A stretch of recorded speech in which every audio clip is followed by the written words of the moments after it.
Mes interminables salutations à tous.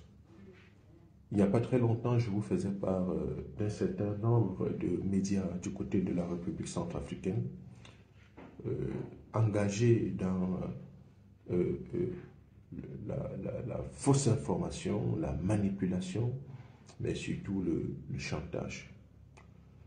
Le cas de Corbeau News en République centrafricaine en est une parfaite illustration.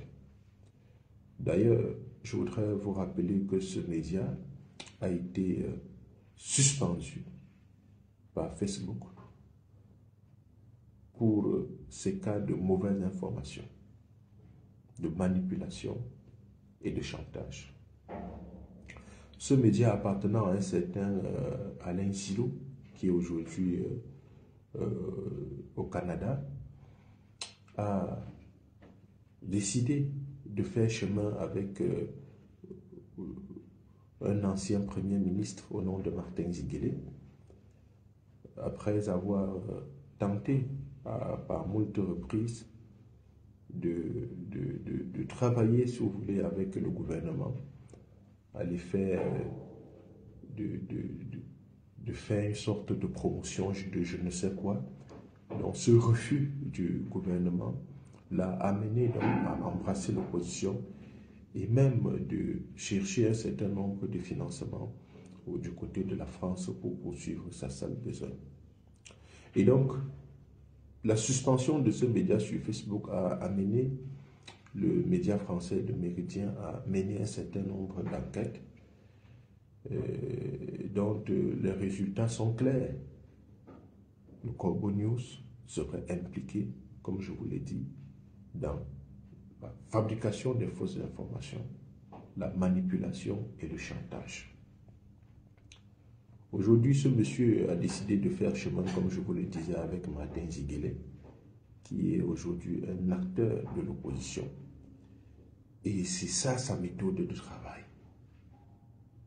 C'est ça sa méthode de travail. Voilà donc un média qui est censé donner la bonne information aux populations, qui est censé informer les populations sur ce qui se passe véritablement en République centrafricaine, mais qui se livre à des activités mercantiles, qui se livre au chantage, qui se livre à la manipulation, à l'effet d'obtenir des ressources pécuniaires pour essayer de survivre. C'est pas ça le journalisme. C'est pas ça le journalisme. Le journalisme, c'est des faits qu'on donne sans parti pris. Mais hélas, dans cet état de choses-là, nous devons les dénoncer.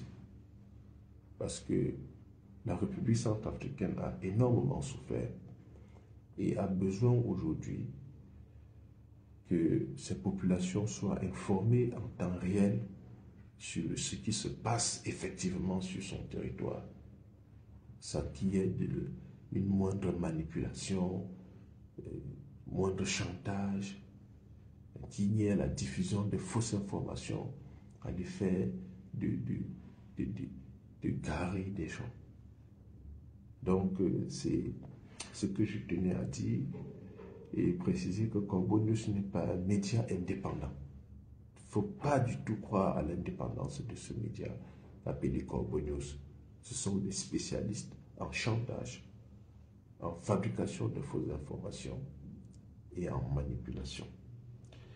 Et donc, aujourd'hui, je vous invite tout simplement à être très attentif, très regardant sur les médias de manière générale, mais aussi et surtout sur ce média-là de Corbeau News, piloté, porté par Alain Zilo et ses partenaires. Faites passer le message.